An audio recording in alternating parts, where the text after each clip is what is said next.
우리 옆에 지체에게 한번 축복하겠습니다. 당신의 삶은 이미 평안합니다. 당신의 삶은 이미 평안합니다. 경중이 오늘 군대 들어가는데 아침까지 찬양을 하고 가네. 야, 참. 아무튼 저쪽 우리 어르신들은 아침에 이렇게 서로 인사하기가 좀 불편해요. 이렇게 안 꾸미고 오시는데, 그래도 우리 아가씨들은 역시 좀 다르네요. 최소한 이렇게, 물론 다는 아니겠지만, 아무튼 우리 옆에 분 한 번 더 축복하고 독려합니다. 당신을 위해서 새벽이 더 빛납니다. 민주 좀 정답게. 하나님 말씀 보시겠습니다. 하나님 말씀 로마서 4장. 하나님 말씀 로마서 4장 1절에서 9절 말씀입니다.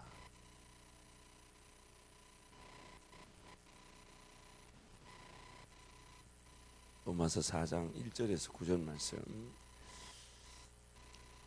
함께 하나님 말씀을 선포합니다. 그런즉 육신으로 우리 조상인 아브라함이 무엇을 얻었다 하리요? 만일 아브라함이 행위로서 얻었다 하심을 받았으면 자랑할 것이 있으려니와 하나님 앞에서는 없느니라.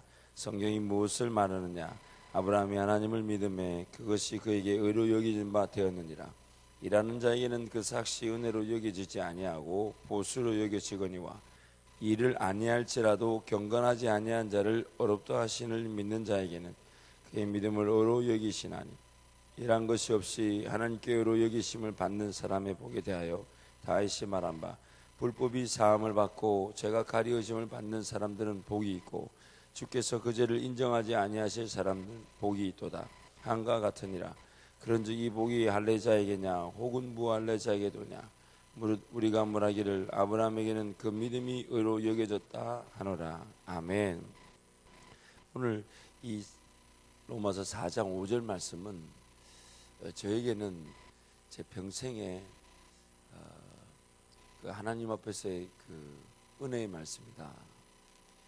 그리고 그 아브라함의 기사 얘기는 제가 어딜 가든지 어디서 말씀을 전할 기회가 있든지, 만약에 1시간 이상의 말씀을 전할 기회가 있다면 꼭 전하는 말씀이 아브라함의 전체 기사입니다. 그래서 우리 청년 1부도 2부도 이미 수련회 때 제가 다 한번 다루었던, 그리고 참 재밌는 것은 그 말씀을 나눌 때마다 똑같은 말씀을 나누는데도 매번 새롭게 듣는, 이렇게 참 하나님께서 듣는 이들의 길을 이렇게, 글쎄요, 듣는 이들의 길을 새롭게 해줬다라기보다는 듣는 이들의 귀가 이렇게 수준이 뭐라 해야 되지, 이게 아침부터 좋은 말이 안 나올 것 같아서 자제가 되는데, 아무튼 이렇게 늘 아브라함에 대한 말씀을 나눌 때마다 제가 늘 힘을 얻고 제가 늘 묵상하는 말씀입니다. 그래서 여러분 오늘 4장 5절 말씀 우리 함께 합니다. 시작. 3번 갑니다. 시작. 이를 아니하실지라도 경건하지 아니한 자를 어렵다 하시는 이를 믿는 자에게는 그의 믿음을 의로 여기시나니, 이를 아니할지라도 경건하지 아니한 자를 어렵다 하시는 이를 믿는 자에게는 그의 믿음을 의로 여기시나니, 이를 아니할지라도 경건하지 아니한 자를 어렵다 하시는 이를 믿는 자에게는 그의 믿음을 의로 여기시나니. 로마서를 시작하면서 중앙 카메라를 옳지. 로마서를 시작하면서 제가 양극단에 있는 우리의 그 삶의 모습에 대해서 얘기했습니다. 첫 번째 이쪽에 있는 삶의 형태와 이쪽에 있는 삶의 형태에 대해서 얘기했고, 그래서 신앙생활은 항상 우리가 시작하는 것이 아닌 누가 시작하시죠? 우리가 하나님을 먼저 찾았습니까? 하나님이 우리를 먼저 찾았습니까? 하나님이 우리를 먼저 찾았습니다.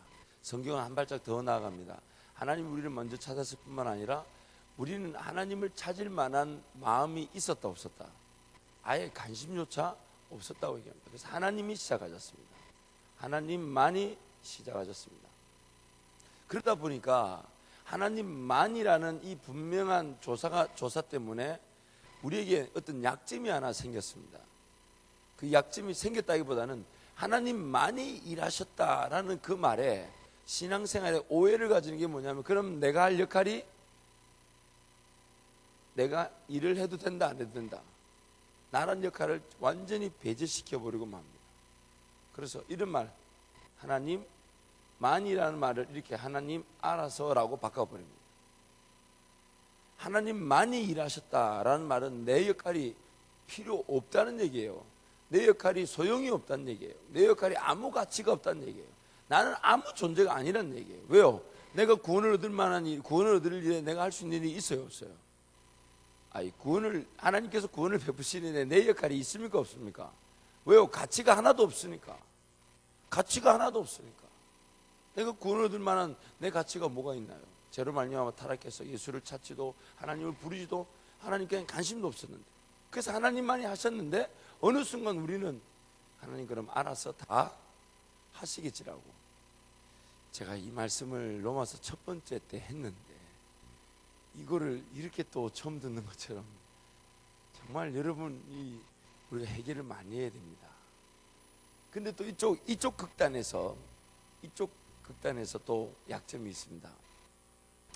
그래서 하나님 그분이 우리를 이제 바꾸고 가시다 보면 내가 최선을 다해야 되겠다. 그래서 하나님께서 우리에게 하나님의 역사에 참여케 하시죠. 그렇죠? 하나님의 역사에 참여케 하시는데 이때 또 우리의 문제가 뭡니까? 내가 전부인 것 양 착각합니다. 이쪽에는 하나님이 알아서 하시겠지라고 내가 전혀 내 역할을 배제시켜 버립니다. 근데 또 이쪽에는 하나님 그분만이 하실 수 있는데 내가 할 것이냐 또 착각합니다. 힘이 들어가는 거죠. 여기는 완전히 힘을 빼버리니까 문제고, 여기는 완전히 힘이 너무 들어가니까 문제입니다. 그래서 여기서는 우리가 그때 말씀을 살펴봤던 게 내가 아닌 누구라고? 예수 그리스도다. 그런데 이런 어떤 양극단의 문제가 우리 가운데 늘 존재하고 있습니다. 그래서 딜레마예요. 신앙이라는 게 어떨 때는 힘이 들어간다고 욕을 먹고, 어떨 때는 힘을 또 안 줬다고 욕을 먹고, 욕을 먹다기보다는 강조점이 있는 거죠. 어떨 때는 그래서 종종 이렇게 새벽에 안 나오는 지체한테 야 새벽에 좀 나와야 되지 이러면 저한테 뭐라고 하냐면 제 힘이 너무 들어가는 것 같아서 빼고 있습니다. 확 뒤로 가서 그냥 또 어떤 지체에는 막 이렇게 혼자서 막 아둥바둥 막 이렇게 피곤해하고 지치면서, 그래서 막 삶의 그 하나님 은혜를 어떻게든 보고 확 덤벼들면 제가 그 힘을 좀 빼, 하나님과 함께 즐겨. 그러면 아니 목사님 어떨 때는 힘을 넣으라 그러고 어떨 때는 힘을 빼라 그러고 저보고 어떡하란 말이에요. 그 제가 한마디 하죠. 나도 모르지. 근데 오늘 제가 한 가지 이제 이 양극단에 있는 우리의 이 현실에 대해서 조금 도움이 될 만한 게 있다면, 만약에 우리는 우리 생각하고 좀 거꾸로 가면 좋아요. 우리 생각 거꾸로 가면. 왜냐하면 내가 하나님, 물론 이 거꾸로 가는 것도 나중에 또 다른 약점이 있는데 오늘은 거꾸로 가는 걸 먼저 실험을 해보고 다음에는 이제 그 반대의 것을 한번 해봅시다. 우리 솔직하게 물론 이 예자리에 계신 어른 성도들은 그렇지 않을 것인데 우리 청년들의 형편은 제가 잘 아니까, 이 자리에 있는 우리 청년들의 형편은 지금 영적으로 굉장히 깨어 있을까요? 아니면 영적으로 굉장히 밑으로 깔아앉아 있을까요? 대답을 왜 안 하는? 영적으로 여러분 우리 스스로 솔직하면 얘기합시다. 영적으로 우리 굉장히 깨어 있어서 민감하고 하나님 언제든지 말씀하시면 즉각 순종하며 걸어갈 수 있는 위치일까요? 아니면 아직 영적으로 조금 아둔하고 어리석고 내 생각과 내 욕심이 많을까요? 아직까지 욕심이나 내 생각이 성령의 생각을 이기려고 하죠. 그렇죠? 그러면 지금 그 성령의 생각을 이기려고 하니까 우리가 이것을 이 양극단의 위치에 있을 수 있으니까 이게 하나의 기준으로 삼자는 거예요. 그래서 거꾸로 가자는 거예요. 뭔가 부담이 되고 힘이 바짝 들어가면서 아침을 깨우고 하루를 시작하고 있다면 지금 나는 힘이 많이 들어간 상태니까 주님께 좀 더 시선을 집중하는 기준을 가지면 되겠죠. 반면에 또 깨울 날이 있겠지, 언젠가 은혜 받을 날이 있겠지 하는 힘을 너무 뺀 상태이기 때문에 하나님께 좀 바짝 달려들어야 될 필요가 있습니다. 힘을 좀 뺄 경우에는 어떻게 하면 힘을 좀 빼냐? 중보기도실을 봐서 성경책 펴고 그냥 가만히 앉아 있습니다. 진짜입니다. 제가 종종 자주 쓰는 방법. 참 신기하게도 재임이 들어와서 막 이런저런 고민이 되고 염려가 되고, 이게 과연 일이 될까, 이렇게 계획이 될까, 이렇게 지금 계획하면 될까, 사역에 대한 부담이 있을 때마다 내가 이걸 왜 부담을 가지고 있지? 이 기준은 얼른 생각합니다. 그리고 성경책 하나 들고 중보기도 시작합니다. 그 성경을 펴놓고 읽을 때 있고 기도할 때 있고 졸 때가 있습니다. 그리고 아예 그냥 쭉 다리를 뻗고 누워 잘 때도 있습니다. 그리고 일부러 힘을 좀 빼봅니다. 하나님께 맡겨드리는 연습을 자꾸 하는 거죠. 반면에 어떨 때는 그냥 푹 퍼지고 싶고 일을 안 하고 싶을 때가 있어요. 그럴 때 이게 아니다, 내가 지금 이렇게 퍼져 있을 때가 아니다, 다시 마음을 잡아먹고 또 성경책 들고 또 중보기도를 가서 그때는 바짝 엎드려서 하나님을 내려 구하고 기도가 될 때가 있습니다. 이 두 가지를 함께 제가 병행하는 것이죠. 왜 그런가 하면 나란 존재가 어떨 때는 막 마음이 뜨거워져가지고 하나님께 일하려고 덤벼들었다, 어떨 때는 마음이 언제 식어졌는지 모르게 식어져가지고 하나님 그분의 일과 전혀 관계없이 그냥 하나님 알아서 하시겠지라고 내버려 둘 때가 있더라고요. 그래서 우리는 항상 이 양쪽의 딜레마에 빠집니다. 그래서 이런 우리의 상태를 아시고 하나님이 일하시는 게 뭐냐면, 오늘 본문 말씀에 일한 것이 없이 어렵다 하시는 일을 믿는 자에게는 그 믿음을 의로 여기신다. 굉장히 어렵게 들리지만 굉장히 쉬운 방법입니다. 그게 뭐냐면, 곡선을 그리자면 우리의 삶의 방향이, 하나님이 인도하시는 방향을 이렇게 대각형으로 볼 수가 있습니다. 하나님께서 아브라함을 부르실 때 아브라함은 갈대아 우르라는 지역에 있었죠. 그렇죠? 근데 갈대아 우르라는 지역에 있을 때 사도행전에 보면, 사도행전 7장에 스데반의 설교에 의하면 하나님 분명히 갈대아 우르에서 아브라함을 만나 주셨는데 아브라함은 그때 하나님을 하나님으로 고백하지 못했습니다. 언제 고백하냐? 나중에 11장과 12장 서두에 보면 가나안 땅에 들어가고 난 다음에 하나님은 분명히 우르에서 하나님 말씀해 주셨고 가나안 땅에 들어갈 때도 말씀해 주셨어요. 근데 하나님은 말씀해 주는 기어이 아브라함이 여기서 하나님을 부릅니다. 하나님이라고 부릅니다. 하나님을 인정하죠. 여기서 분명히 하나님 말씀해 주셨는데 그 아브라함이 하나님을 인정하지 않습니다. 그래서 이 하나님을 인정했던 아브라함이 우여곡절 끝에 사건이 있었다가 나중에 어디까지 갑니까? 모리아산에서 자기 아들 이삭, 하나님이 주신 이삭을 바치라는 사건까지 가죠. 그렇죠? 이삭을 바치라는 사건까지 가서 이삭을 바치려고 합니까? 안 합니까? 바치려고 하죠. 그때 지금 오늘 로마서 4장 5절 말씀이 지금 이걸 얘기하는 겁니다. 그때 하나님을 믿을 수 없는 자가 하나님을 믿게 되었고 하나님의 말씀에 순종하지 못한 자가 하나님을 순종하게 된 이때에 과연 이 일을 아브라함이 이룬 거냐 아니면 하나님이 이룬 거냐라는 걸 지금 성경이 묻고 있는 겁니다. 다시요. 하나님의 음성에 대해서 감각이 없던 자였습니다. 하나님의 음성을 들었음에도 하나님이 하나님인 줄도 몰랐던 자입니다. 그러나 나중에 하란에 이르러 가나안 땅에 들어가는 그 지경에서 하나님을 기어이 아브라함이 찾게 되고 부르게 되죠. 그리고 그 하나님을 믿었던 자가 점점 하나님과 동행하면서 기어이 22장에서 모리아 산에서 이삭을 바치라는 그 하나님의 음성에 이삭을 바쳤을 때에 이거 누가 했냐 이거. 아브라함이 한 거냐 아니면 아브라함에게 나타난 하나님이 하신 거냐. 이 22장에서 이삭을 바친 사건을 가지고 이 오늘 로마서 4장 5절에 말하기를 일한 것이 없는데도 하나님을 믿었다면, 아브라함이 아무 일한 게 없는데 하나님을 믿었다면 그는 누가 한 것이냐 이렇게 묻는 겁니다. 누가 한 것입니까? 아브라함이 아무 일을 안 했어요. 근데 하나님을 믿을 수 있었어요. 하나님이 아브라함을 하여금 하나님을 믿게 하셨고 하나님이 아브라함을 믿게 한 그 자리에서부터 쭉쭉 인생을 끌고 가시더니 어디까지 끌고 가셨냐? 하나님이 무엇이든 말씀하면 순종하는 그 자리까지 갔는데 아브라함이 하는 말이 저는 일한 것이 없습니다. 그저 제 죄악이 가려졌고 제가 죄인됨이 하나님 앞에 용납되는 것이 제게 은혜입니다 라고 고백하더라는 겁니다. 일한 것이 없이 하나님을 믿는 자의 그 믿음을 하나님은 의로 여기셨다는 말은 아브라함이 뭔가 일을 잘했기 때문에 하나님의 의인이라 불림을 받은 것이 아니라 아브라함은 철저하게 죄인이었는데 하나님이 그 죄인된 아브라함을 받아주시고 그로 하여금 하나님을 부를 수 있도록 만들어주시고 그 하나님을 부를 수 있도록 만드신 하나님께서 아브라함을 끌고 가시다가 어디까지 끌고 가시냐?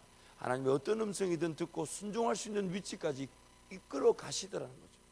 그래서 그 이끌음을 받은 아브라함이 그 하나님을 위해서 자기에게 은혜를 준 아들조차도 하나님 내놔라 그러니까 내놓는, 분명히 내놓으려고 했고 칼을 들어 뽑았는데 하나님 그 아브라함에게 그만하라. 그리고 하는 말이 그래 되었다. 이제 되었다. 그 안에 여러 가지 사건들이 있지만 하나님이 빚어가신 그 작품에 대해서 오늘 말합니다. 아브라함은 일한 것이 하나도 없었습니다. 그러나 그는 하나님을 아무런 일을 하지 않았습니다. 자기가 뭔가 한 것이 없는데도 하나님을 믿을 수 있었습니다. 그리고 하나님을 믿을 수 있는 그 믿음을 하나님은 뭐로 여기셨다고요? 의로 여기셨다. 그래서 이렇게 얘기하면 됩니다. 하나님이 아브라함을 이렇게 빚어가시는데 아브라함의 입장에서는 일한 것이 없죠. 그런데 하나님이 아브라함이 나중에 무엇을 가집니까? 믿음을 가졌으니 이 믿음은 아브라함의 작품입니까? 하나님의 작품입니까? 하나님의 작품이죠. 그래서 하나님은 이 믿음 자체를 뭐로 여기신다고? 하나님의 의로 여기신다. 지금 제가 말하는 게 이해가 됩니까? 아브라함이 뭔가 일을 해서 믿은 것이 아니잖아요. 그러면 그 아브라함의 믿음이 누구 때문에 생긴 겁니까? 하나님 때문에 생긴 겁니다. 그래서 하나님 때문에 생긴 믿음을 아브라함이 고백하게 되고 하나님은 그 믿음을 하나님의 의, 즉 이 의를 다른 말로 굉장히 중요합니다. 이런 건 꼭 기억하고 하셔야 돼요. 하나님의 작품이다라고 말합니다. 오늘 우리가 서 있는 이 순간에 내 고백과 이 순간에 나의 예배와 이 순간에 나의 헌신과 이 순간에 나의 순종과 이 순간에 내가 하나님 앞에 드릴 수 있는 그 모든 것들은 누구의 작품입니까? 하나님의 작품입니다. 하나님의 작품입니다. 하나님의 작품입니다. 하나님만이 하신 것입니다. 하나님만이 하신 것입니다. 그래서 이제 우리가 관심을 가져야 될 부분이 뭐냐면 이제 하나님 나를 어디까지 이끌어 가실 것인가? 도대체 어디까지 이르게 하실 것인가? 나로 하여금 하나님을 얼마만큼 더 믿을 수 있도록 만들 것인가? 하나님 나를 얼마만큼 더 하나님께 철저하게 매달린 자로 바꾸고 가실 것인가? 지금 여러분의 시기는 이제 이 딜레마에 있습니다. 힘이 많이 들어간 날도 있고 힘을 아예 그냥 빼고 알아서 하라는 듯이 하나님을 의심하는 때도 있습니다. 그러나 이 시기가 어느 정도 지나고 나면 이 시기가 지나면 점점점 내가 일을 하면서도 내가 뭔가 감당하면서도 내가 뭔가 내 에너지와 시간과 물질을 막 쏟아붓고 덤벼들면서도 뭐라고 얘기하냐면 이렇게 만드신 분도 하나님이십니다. 왜냐하면 내가 시간을 쓰고 물질을 쓰고 덤벼들었다고 그것 자체를 우리는 하나님의 일이 될 것이냐 조건으로 여기지 않습니다. 그래서 하나님과 함께 동행하며 걸어가는 사람들 보십시오. 얼마나 부지런한지 모릅니다. 얼마나 자기 삶을 내어기를 기뻐하는지 모릅니다. 얼마나 하나님께 맡겨 드리려고 몸부림치며 막 안 먹고 안 자고 안 입고 삶의 그 모든 걸 철저하게 희생하면서 덤벼듭니다. 그래놓고 하는 말이 이것도 은혜입니다. 이것도 은혜입니다. 이렇게 제가 덤벼들 수 있고 정말 먹는 거 마시는 거 다 아껴가면서 하나님 앞에 다 내어드릴 수 있는 이것도 제 작품이 아닌 하나님의 작품입니다. 그리고 막 나중에는 뭐라고 얘기하면 이렇게 헌신하고 이렇게 수고하고 이렇게 내가 희생할 수 있는 것도 기쁨입니다. 이것 자체가 열매입니다. 이것 자체가 즐거움입니다. 우리 그렇게 고백하는 걸 보게 되죠. 그래서 그 사람들은 일을 했다고 얘기하지 않습니다. 일을 했다고 얘기하지 않습니다. 그저 하나님 함께 걸어가는 것 자체가 즐거움이었는데 하나님이 저로 하여금 맛볼 수 있는 애를 맛보게 하시고 즐길 수 있는 애 즐기게 하시고 서서 그저 하나님 감사합니다 말밖에는 할 말이 없도록 하나님 나를 바꾸고 가시고 그러다가 또 우리는 또 쓰러지고 넘어질 날이 있고 패배감과 좌절감과 실패감에 사로잡힐 때도 있습니다. 그러나 그때도 하나님 또다시 일으켜 주시면서 가자 하시면 또 언제 그러냐 싶어. 그래서 우리는 가끔씩 이제 물론 여러분이 저를 볼 때도 그런 느낌이 있을 수 있어요. 원래 또 제가 또 그런 느낌이 좀 있어요. 약간의 이중인격 같은 그런 느낌이 있어요. 그러니까 저도 모르게 막 그 대창이한테 막 손을 들어서 때리려고 하고, 때리진 않아요. 저도 모르게 살짝 사랑한다고 이렇게 툭 칠 때가 있는 거지. 그런 게 뭐 그때마다 저도 모르게 내가 너한테 이런 모습이 있었다니 하고 놀랄 때도 있습니다. 참 마음이 따뜻하고 온유하고 겸손한데, 이러면 가만히 있으면 분위기 이상한데 아멘은 아니지. 어제까지 막 뭐 우리 지체들 중에 이제 종종 그런 모습 보잖아요. 어제까지 중리 사니 뭐 다시는 교회 안 오니 이렇게 난리쳐도 그 다음날 또 두 손 들고 찬양합니다 이러고 있고, 그런 경우가 있어요. 목사님 어제까지 생 난리치도 오늘은 눈물 흘리면서 도와주겠다고 그러네요. 어떻게 겁이 나요 목사님, 이렇게 얘기하는 경우도 있어요. 우리란 존재의 특징이죠. 어제까지 하나님이 의심되니 원망되니 도저히 믿지 못하니 도대체 하나님 어디 계시니 난리를 치다가 오늘은 하나님 한 분만으로 만족합니다 이러고 난리를 치는 그런 모습들이 오늘 우리의 모습입니다. 근데 그런 우리 존재를 하나님이 바꾸어 가시고 다듬어 가시는 거죠. 그리고 나중에 결론이 뭡니까? 우리는 아무 일을 한 것이 없는데, 아무 내가 한 것이 없는데 하나님을 믿을 수 있게 되었고, 내가 그 하나님을 믿을 수 있는 것이 어느까지 갔냐? 이삭을 하나님 아들로 은혜로 아들을 주신 것까지 내어놓으라는 그 음성까지도 순종하는 자에까지 가더라는 겁니다. 그게 지금 성경이 하고 싶은 얘기. 이 정도까지 이 모리아산에서 이삭을 바치는 자리까지 가면 그 자리에서 무슨 내 원함이나 내 필요를 채우는 수준의 신앙생활이 아닙니다.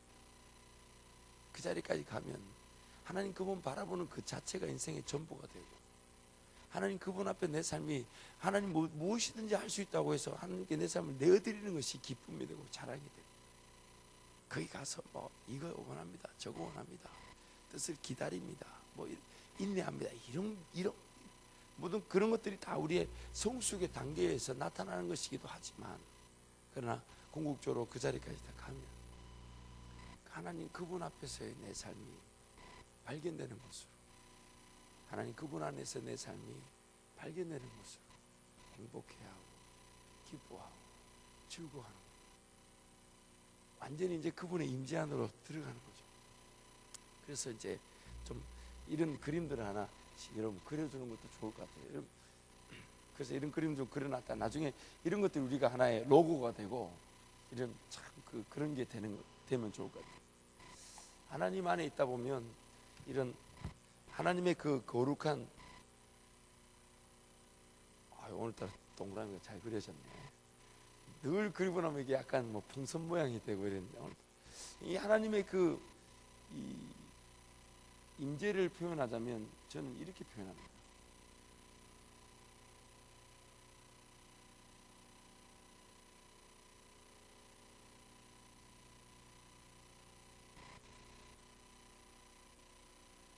점점점 안으로 들어갈수록 색깔이 짙어지는 원과 같이 하나님은 첫 번째 완벽한 빛이시죠.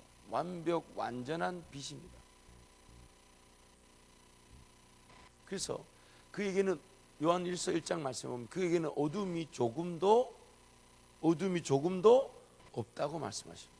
그러면 이제 어떤 일이 나냐? 우리가 이제 이 임재 안으로 들어가게 되겠잖아요. 그렇죠? 임재 안으로 점점점 들어가면 들어갈수록 그분의 완벽한 빛 안으로 들어가게 되잖아요. 그렇죠? 왜 이런 하나님의 임재를 제가 왜 이렇게 표현했냐면, 하나님께는 이런 완벽한 빛만 있기 때문에 사실 그분의 임재가 좀 희미하고 정도가 있는 게 아니에요. 왜 이렇게 표현했냐면, 하나님 우리 때문에 그분의 임재를 우리 수준에 맞추어 주시기 때문에, 완벽한 빛이신 그분이 우리 수준에 맞추어서 그 빛의 모양을 보여주시고 나타내시고 그 빛 안으로 초대하시는 겁니다. 하나님은 완벽한 빛이기 때문에 그분 안에 들어가면 세상과 나는 간 곳 없습니다. 보입니까? 안 보입니까? 빛이 완벽하면 아무것도 보이지 않습니다. 내 눈에 아무것도 보이지 않습니다. 나는 그분 임재 안으로 들어가면 들어갈수록 점점점 내 모습이 보일까요? 안 보일까요? 안 보입니다. 그러나 나의 연약함 때문에, 나의 부족함 때문에 하나님의 그 임재의 정도를 내 수준에 맞춰주다 보니까 제가 이런 도표를 그린 겁니다. 그래서 점점점 들어가면 들어갈수록 내 모습이 점점 사라지겠죠. 그분의 하나님의 임재 안으로 들어가면 들어갈수록 내 모습은 점점 사라집니다. 그래서 나중에 그 임재 안에서 거하게 되면,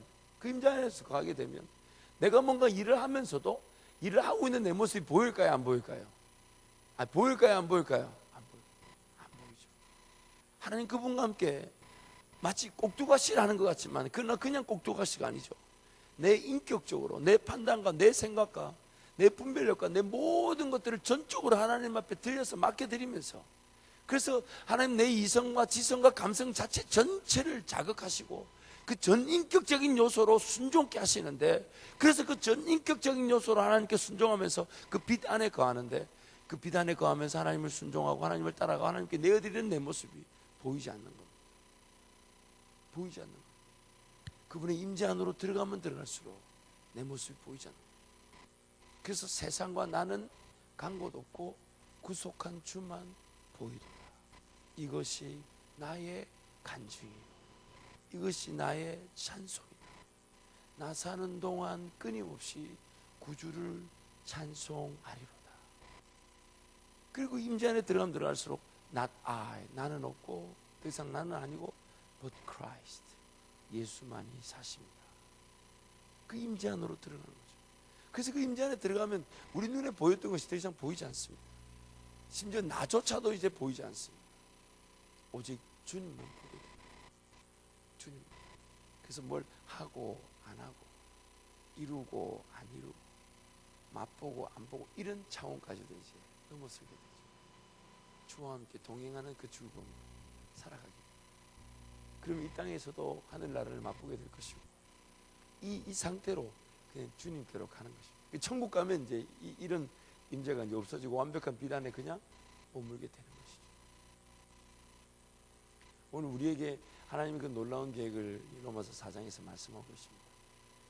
우리에게는 뭔가 나타나도 일한 것이 없는데 하나님 그 분명히 일을 보이실 때가 있습니다. 그럴 때마다 우리 스스로의 고백이, 저는 아무것도 한 게 없는데 하나님이 저를 하나님을 믿게 만들어 주셔서, 그래서 그 믿음이 하나님께는 하나의 작품이 되고 열매가 되는 거예요. 전혀 하나님을 믿을 수 없는 내가 하나님을 믿는다고 고백하게 됐으면 누가 하신 겁니까? 누가 하신 겁니까? 하나님이 하신 것입니다. 하나님이 하신 것입니다. 그래서 이제는 우리 그 하나님을 지금 의지해 나가는 거예요. 그래서 계속해서 사도 바울이 이 얘기를 하는 이유가 이제 내일 구체적으로 나오지만은, 사도 바울이 계속해서 로마서 1장에 4장까지 하는 말이, 자랑할 것이, 우리에겐 자랑할 것이 없다는 거예요. 계속해서 우리에게는 자랑할 것이 없다. 오직 누구만 자랑한다? 예수 그리스도. 우리에게는 자랑할 것이 없고 오직 예수 그리스도만이 자랑된다. 기도하겠습니다.